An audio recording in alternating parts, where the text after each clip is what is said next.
Greetings students. Today we will discuss about the electoral politics. It's the chapter number 3rd of 6, 9th standard. Students, in this chapter there will be the first concept, why do we need election? यानी हमें election की जरूरत क्यों है? अगर election नहीं होंगे तो एक ही गवर्नमेंट स्टेबल होगी और वो गवर्नमेंट डिक्टेटर भी हो सकती है, क्योंकि उस गवर्नमेंट को ये पता है कि किसी एक फिक्स इंटरवल के बाद वो रिस्पॉन्सिबल नहीं है, वो अकाउंटेबल नहीं है, यानी पीपल्स को वो क्या नहीं करेगी, रिस्पॉन्स नहीं करेगी। इलेक्शन नहीं होंगे तो न्यू जनरेशन को चांसेस नहीं मिलेंगे, इलेक्शन नहीं होंगे तो चेंजेस नहीं होंगी, इलेक्शन नहीं होंगे तो पब्लिक डिमांड की सुनने वाला कोई नहीं होगा। तो इन सारी चीजों के लिए हमें जरूरत है इलेक्शन की।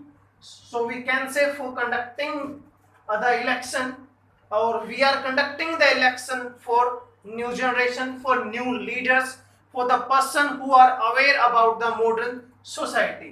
ये इसके causes हो सकते हैं। What make an election democratic? Democratic का हमें सीधा सा मतलब समझ में आता है, the government of people, by the people, for the people. लोगों की सरकार है, लोगों के लिए और लोगों के द्वारा है।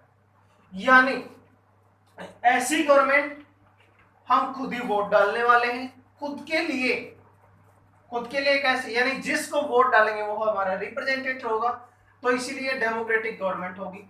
तो फिर यहाँ इसको हम एक्चुअल में डेमोक्रेटिक कैसे प्रूव कर सकते हैं, यानी सभी को राइट उसमें मिले, यानी जो राइट टू वोट होगा वो सभी को मिलेगा, राइट टू वोट सभी को होगा, और वोट की जो वैल्यू होगी वो भी 1 होगी सभी के लिए। तो इसीलिए इसी तरीके से हम इसको डेमोक्रेटिक बना सकते हैं। जो इलेक्शन होंगे वो फ्री एंड फेयर होंगे, किसी भी तरीके का प्रेशर यहां नहीं बनाया जाएगा, मल प्रैक्टिसेस यहां नहीं की जाएंगी। इसी तरीके से हम इलेक्शन को क्या बना सकते हैं, डेमोक्रेटिक इलेक्शन जो है स्टूडेंट्स बना सकते हैं। What is our system of election?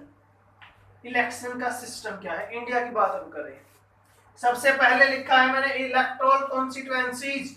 अगर लोकसभा की बात हम यहां कर लेते हैं, 545 और इनमें से 43 कॉन्स्टिट्यूएंसीज हैं इंडिया के अंदर।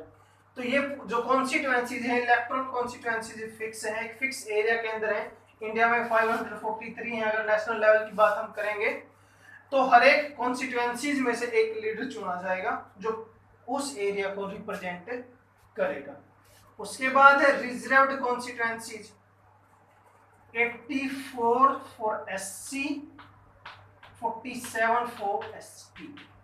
ये रिजर्व्ड कॉन्स्टिट्यूएंसीज हैं, ऐसे लोग जिनके बारे में कॉन्स्टिट्यूटर थे, जो संविधान को बनाने वाले थे, जिनको लगा था कि ये लोग जो है दबे कुचले हैं, इनको उठाने की जरूरत है, उन लोगों के लिए कुछ सीट्स जो है जनसंख्या के रेशो में या अनुपात में या पॉपुलेशन के रेशो के अंदर उनको रिजर्व कर दिया गया था।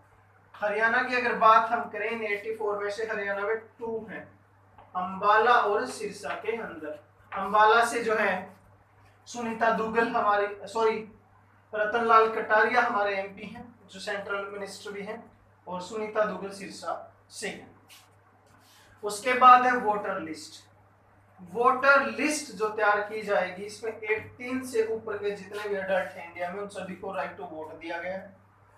वोटर लिस्ट जो है इलेक्शन से पहले रिफ्रेश उसको कर लिया जाता है और एक प्रकार से उसका री ऑब्जर्वेशन हो सकता है। नए वोटर को उसमें ऐड कर लिया जाएगा, पुराने वोटर को उसमें से डिलीट कर दिया जाएगा, या किसी का ट्रांसफर हुआ तो वो ट्रांसफर भी इस लिस्ट में किया जाता है। उसके बाद है nomination of candidate. Nomination of candidate क्या, जिसको इलेक्शन लड़ना है वो कैंडिडेट अपना नॉमिनेशन फाइल करेगा, अपनी रिपोर्टिंग देगा कि मेरे मतलब रिपोर्टिंग का मतलब यहाँ पर ये है कि वो अपनी डिटेल देगा, उसकी प्रॉपर्टी क्या है, उसकी क्वालिफिकेशन क्या है, फैमिली में मेंबर कौन कौन है, उनकी प्रॉपर्टी क्या, वो सारी चीजें इसके अंदर आ जाएंगी। इलेक्शन कैंपेनिंग, फिर एक डेट फिक्स कर दी जाएगी, date of election, date of result. और एक date of polling. Date of जो इलेक्शन जब डिक्लेयर होती है उसके बाद डेट ऑफ पोलिंग के बीच का जो गैप है वो कैंपेनिंग का होता है, यानी वो अपने जो कैंडिडेट अपने जो फॉलोवर हैं उनके साथ मिलके कैंपेन कर सकते हैं। Polling and counting, same day जो है जब यहाँ पोल हो रही है तो अपने अपने रिप्रेजेंटेटिव आते हैं और वहाँ पे जो बूथ पे जो है वो उसके फॉलोवर बैठे होते हैं। काउंटिंग जो है फिक्स इंटरवल के बाद आ जाएगी। जब काउंटिंग होगी तब तक मशीन जो ईवीएम है, इलेक्ट्रॉनिक वोटिंग मशीन, उसको जो है सीज करके एक सिक्योर प्लेस के ऊपर रखा जाएगा। जो लास्ट कंसेप्ट है आज का वो है अनफेयर प्रैक्टिसेस इन इलेक्शन।